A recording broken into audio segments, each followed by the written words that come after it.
When we planned this Egypt trip, two things topped my list: pyramids and mummies.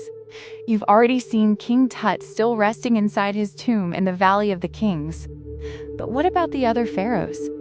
Back in Cairo, we were excited to learn that the two museums we're visiting hold 20 royal pharaohs and queens, including Ramses II and Hatshepsut, now displayed in a sleek, high-tech gallery at the National Museum of Egyptian Civilization. They were moved from the Egyptian Museum at Tahrir Square in one of the most dramatic relocations in modern museum history. And Tahrir? Still iconic. It's where the beautifully preserved non-royal mummies and nobles continue to rest. So today, we're hunting across Cairo to find every mummy and explore the jaw-dropping artifacts inside both museums. Let's begin the search.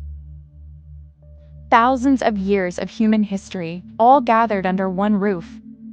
Welcome to the National Museum of Egyptian Civilization in Old Cairo, a breathtaking space where prehistoric artifacts sit just steps away from the legendary royal mummies.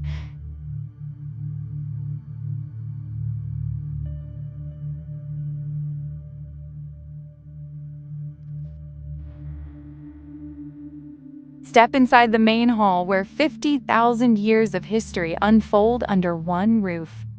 NMEC arranges its collection along a continuous chronological timeline, taking you seamlessly from prehistoric times straight through to modern Egypt. Every case here tells a story of innovation. Here, you'll see the Nazlet skeleton, one of the oldest human remains ever discovered in Egypt, dating back over 35,000 years.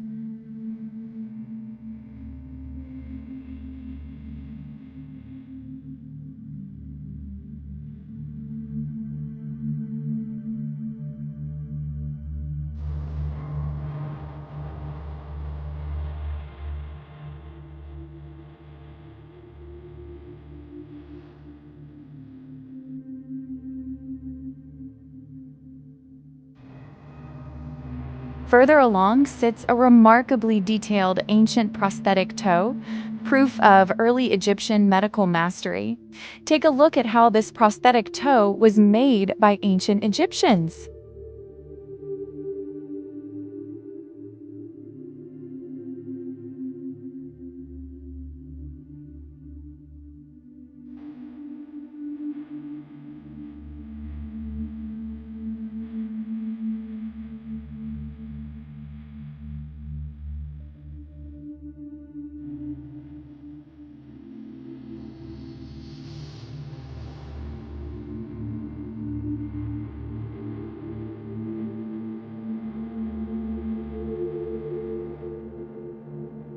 It's as you see.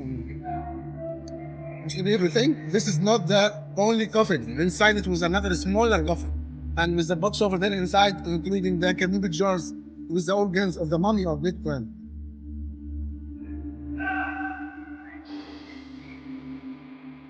These small stone palettes and alabaster jars held the daily beauty routines of ancient Egypt. Cosmetics were a central part of life for both women and men, serving as much for health and spiritual protection as for aesthetics. Their iconic dramatic eyeliner was made from Khol, a powder produced by grinding dark minerals like malachite, mixed with animal fats or oils, applied using thin wooden or stone wands.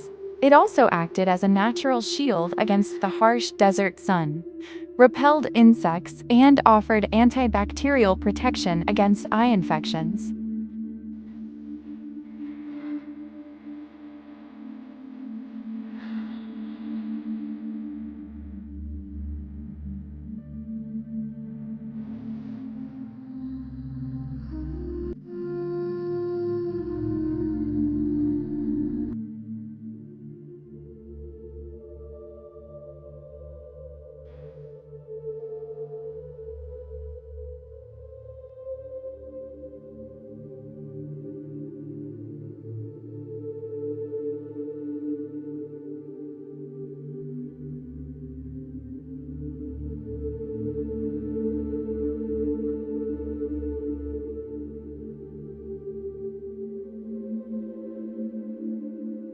As you walk through the centuries, pharaonic statues give way to Greco-Roman treasures and Coptic textiles, showing how culture in the Nile Valley constantly evolved while keeping its core identity intact.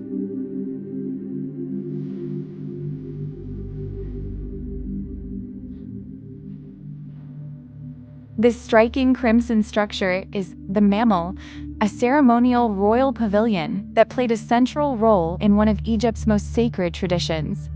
For centuries, Egypt had the unique honor of making and sending the kiswa, the sacred embroidered cloth that covers the Kaaba in Mecca, carried atop a grand camel at the head of a massive annual pilgrimage caravan. The mammal symbolized the power and protection of Egypt's ruler. To this specific showcase dates to the reign of King Farouk, crafted with exquisite velvet, gold, and silver threads, and Quranic calligraphy. A vibrant bridge between Cairo and the holy cities of Arabia.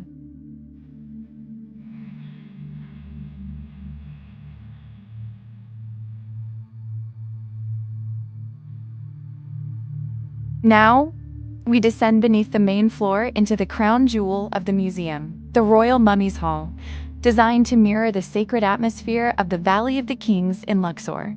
This subterranean sanctuary is dimly lit, quiet, and deeply reverent. This is the final resting place for 20 ancient Egyptian kings and queens transferred during Cairo's historic Pharaoh's Golden Parade. Here, you come face to face with legendary rulers like Ramses II, Queen Hatshepsut, and Seti I. Each mummy rests alongside its sarcophagus, accompanied by high-tech interactive displays and CT scan analyses that reveal their true age, health, and medical history. Out of respect for these ancient rulers and to preserve their remains, photography and videography are strictly prohibited inside the mummy room. But don't worry, I'm using photos published by our tour agency, Egypt Tours Portal, so you can see exactly what to expect when you step inside. If these names sound familiar, it's because we actually explored their breathtaking tombs during our visit to the Valley of the Kings. Seeing Ramses III, IV, and V here brings that trip full circle, connecting the grand painted chambers in Luxor to the very pharaohs who were laid to rest inside them. And here is one of ancient Egypt's most formidable female rulers, Queen Hatshepsut. Seeing her here feels especially powerful after walking through her iconic terrace temple at Deir el-Bahari. If you haven't seen our full tour of her incredible mortuary temple yet, make sure to check out that video linked above. As you move past these legendary pharaohs, the atmosphere inside the hall is nothing short of incredible. Standing just feet away from the actual physical remains of the figures who shaped ancient world history, in such a quiet, reverent space, is truly a once-in-a-lifetime experience that stays with you long after you leave. Emerging back into the sunlight, you look out across Lake Ain el-Sira, a reminder of how ancient water source, history, and modern Cairo blend together. While NMEC is now the modern home for Egypt's royal pharaohs, our mummy journey doesn't end here. Over at the iconic Egyptian Museum in Tahrir Square, you can get up close with incredible non-royal mummies, most notably Yuya and Thuya, the great-grandparents of King Tutankhamun. Stepping into the historic Egyptian Museum at Tahrir Square feels like stepping straight into a 19th century treasure house. While many of the royal pharaohs have moved to their new home at NMEC, this iconic landmark is still overflowing with world-class masterpieces. Before we head upstairs to see the non-royal mummies, take a look at these unbelievable artifacts surrounding us. Colossal statues of ancient kings and intricate wooden models depicting daily Egyptian life. Every hallway here is packed with centuries of history.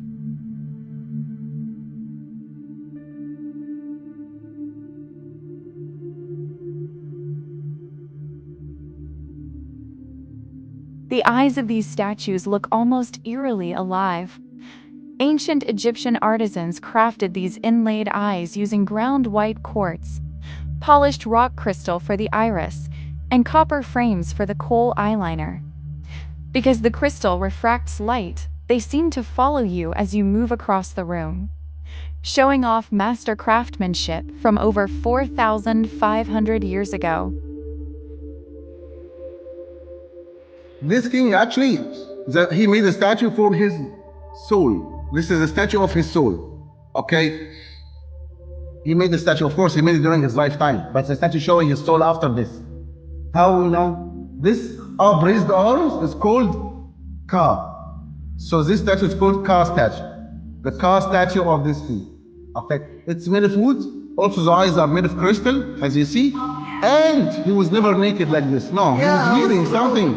But as you see, he was wearing like a skirt. Maybe this skirt was made of wood as gold plated or something, but actually here it's stolen. Maybe the robbers took it off and left the statue like this. Anyway, the statue was made of wood except the arms, and we can see them.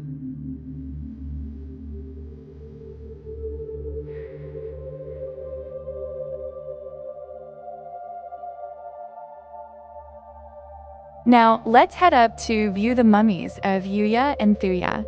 Here lie Yuya and Thuya, the powerful court nobles and great-grandparents of Tutankhamun. Because their tomb in the Valley of the Kings was discovered almost completely intact, their mummies are extraordinarily preserved right down to Yuya's tufts of blondish hair and Thuya's serene, dignified expression. Seeing these non-royal figures offers an incredibly intimate glimpse into the lives of ancient Egypt's elite aristocracy.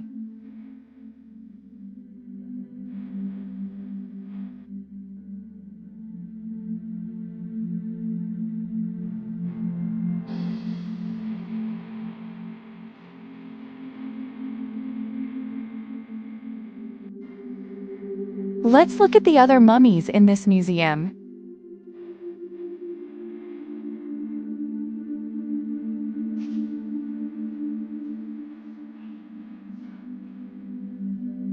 Look at this. Look at the face here below. Is that the mask they put on top? Mask? It's not a mask. This is different. This is just a painting or a portrait. Okay. We call it a mummy portrait.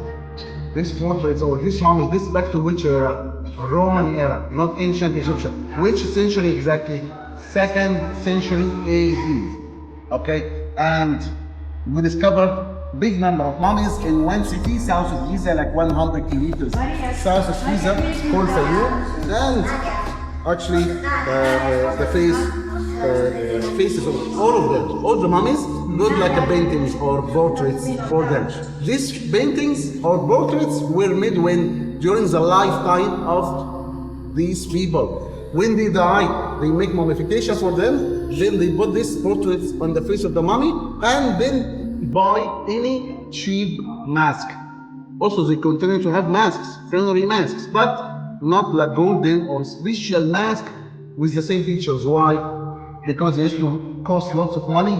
That's why they started to make these paintings, which is much cheaper, and keep it with them. Where after the rest of them, they used to be mummified and then put this portrait above the faces, and then used to have a mask, of course, above the face or the head, and this we call it mummy portrait. We covered hundreds of them. Look at all these paintings on the left. Can you see? Look at this. Yeah. We found all of them.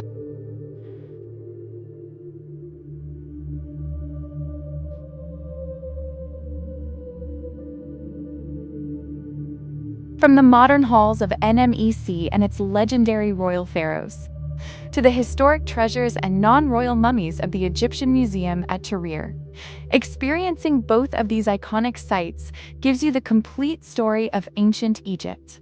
If you enjoyed exploring these incredible museums with me, please give this video a thumbs up and subscribe to Heidi's Memories for more unforgettable travel adventures. I'll see you in the next video.